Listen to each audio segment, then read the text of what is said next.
Because I've written a couple of books on the technical intelligence agencies and looking at life from the top down, you might think that my greatest fear is from large centralized bureaucracies, the DoD and the Office of National Intelligence and whatnot. But, you know, of late, I've been seeing a lot of eroding away at the Bill of Rights coming from both local, state, city, county type governments around the country.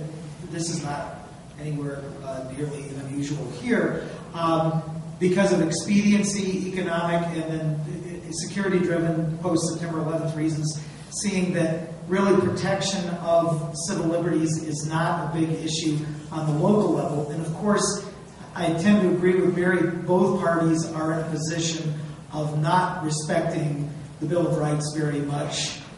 So when you combine that with lack of respect at local and state levels, that really bodes ill for the future. Just in case you thought ACLU was all pro-Democrat or something, I might as well say here, I think that Attorney General Eric Holder is among the worst attorneys general that we've ever had, right up there with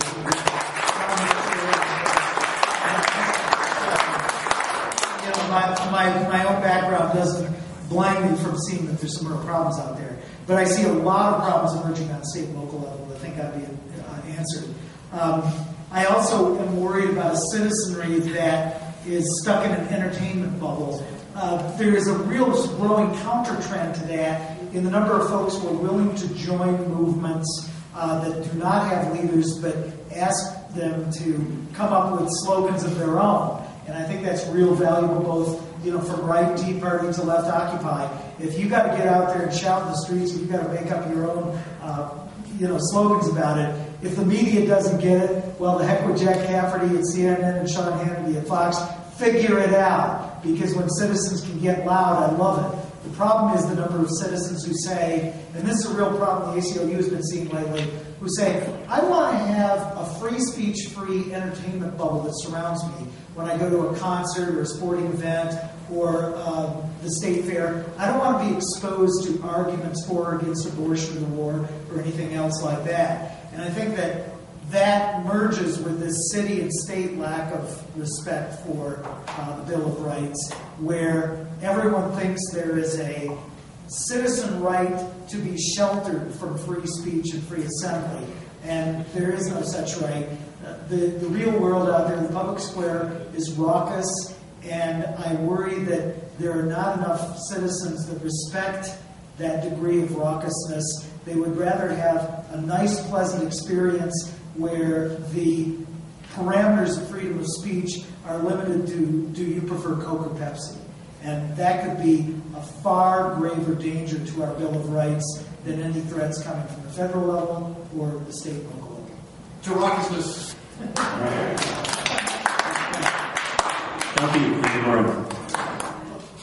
All amendments have the yes button that are decided by the courts over time. You know, some people will say, I can say whatever I want to in the First Amendment. Well, you really can't.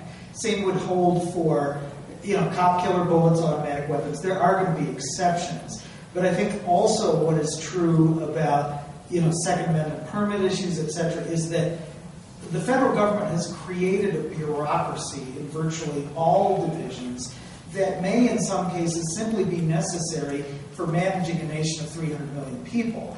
In that, you know, there will be true hardcore folks who say we should never have created a civil service in the 1870s. If this government tried to deal without a civil service in the 21st century, everything would fall apart. And similarly, there are bureaucracies surrounding all of our rights. We should expect, maybe we can get rid of a DOE or whatever, we should expect some bureaucracies surrounding all of our constitutionally granted rights.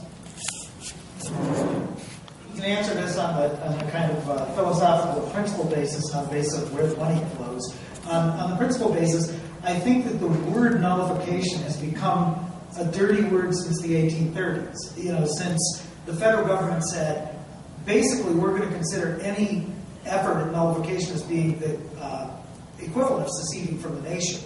And when that takes place, then the government uses its ultimate resource as extreme violence. Kind of like the Randy Weaver solution. Well, you can claim autonomy anytime you want to, but if you've got a tank or armored personnel carrier staring you down, you lose. And if you ever really challenge the federal government on that level, you'll lose because they'll use extreme violence as the ultimate answer. But I don't think that's just kind of a philosophical issue. The real issue is money.